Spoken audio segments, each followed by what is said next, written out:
ഈ യാത്ര ഒരു ചരിത്ര യാത്രയാണ്. ചരിത്രത്തിലേക്കുള്ള ഒരു യാത്ര.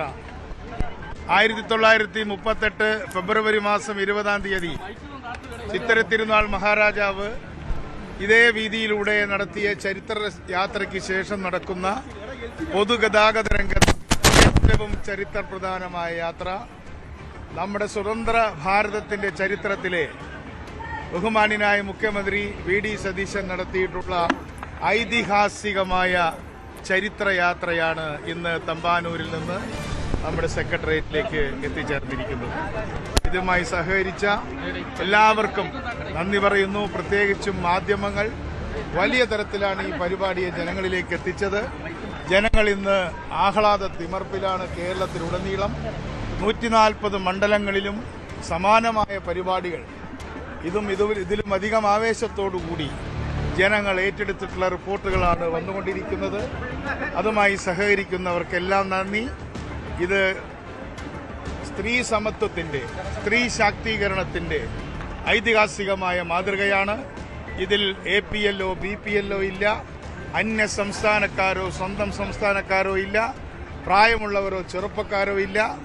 ഒരു വ്യത്യാസവുമില്ലാതെ ഏതൊരു സ്ത്രീക്കും ഒരു രജിസ്ട്രേഷൻ സർട്ടിഫിക്കറ്റും ഇല്ലാതെ, യാതൊരു തരത്തിലുള്ള മുന്നൊരുക്കങ്ങളുമില്ലാതെ ധൈര്യമായി സ്വന്തം വീട്ടിൽ കയറി ചെല്ലാവുന്ന സ്വാതന്ത്ര്യത്തോടുകൂടി ഇനി KSRTC ഓർഡിനറി ബസ്സിൽ കയറി ചെല്ലാം, അവർക്ക് ഇഷ്ടമുള്ളിടത്ത് ഇറങ്ങാം. ഇതാണ് ഞങ്ങളുടെ വാഗ്ദാനം നിറവേറ്റിയതിന്റെ 1-ാം ഘട്ടമെന്ന് മുഖ്യമന്ത്രി പറയുകയുണ്ടായി.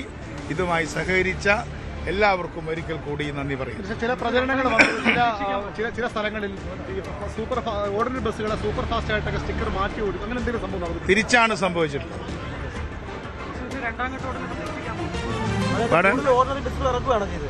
അതെ, സിറ്റി ഫാസ്റ്റുകളിൽ ചിലതിനെ ഓർഡിനറിയാക്കി മാറ്റാൻ ഞങ്ങൾ ആലോചിച്ചുകൊണ്ടിരിക്കുകയാണ്.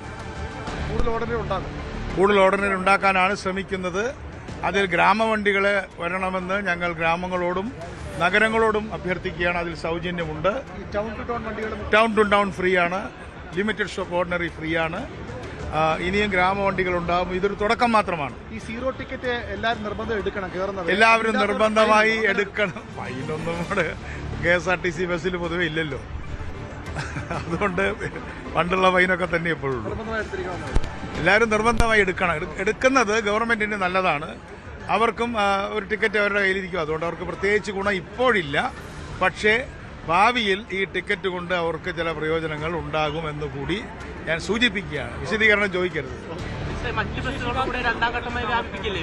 BJP അടക്കം എല്ലാ ബസ്സുകളിലും ഈ സർവീസ് ഉണ്ടാകുമെന്നാണ് സർക്കാർ ആദ്യം പറഞ്ഞത്. പക്ഷേ ഇപ്പോൾ ഓർഡിനറിയിലേക്ക് മാത്രം ചുരുക്കിയെന്ന് BJP അല്പസമയത്തിന് പ്രതിഷേധിക്കുന്നത്. അപ്പൊ അടുത്ത ഘട്ടം എന്നുള്ള നിലയിൽ മറ്റ് ബസ്സുകളിലേക്ക് എപ്പോഴായിരിക്കും? പ്രതിഷേധിക്കേണ്ടവർ ശക്തമായി പ്രതിഷേധിക്കട്ടെ. അപ്പൊ ഞങ്ങൾക്ക് കൂടുതൽ ആവേശം ഉണ്ടാവും.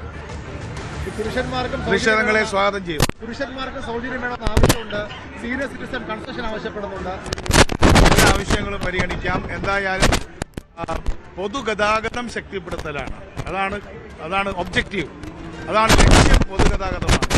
പൊതുഗതാഗത രംഗത്ത് 33,000 പ്രൈവറ്റ് ബസ്സുകൾ വെറും 8,000-ആയി കുറഞ്ഞപ്പോൾ ഇവിടെ ആരും അത് പരിശോധിക്കാനുണ്ടായില്ല. കഴിഞ്ഞ 10 വർഷത്തിനിടയ്ക്ക് പൊതുഗതാഗതത്തിന്റെ സ്ഥിതി 33,000-ൽ നിന്നും 8,000-ലേക്കുള്ള കൂപ്പുകുത്താണ്.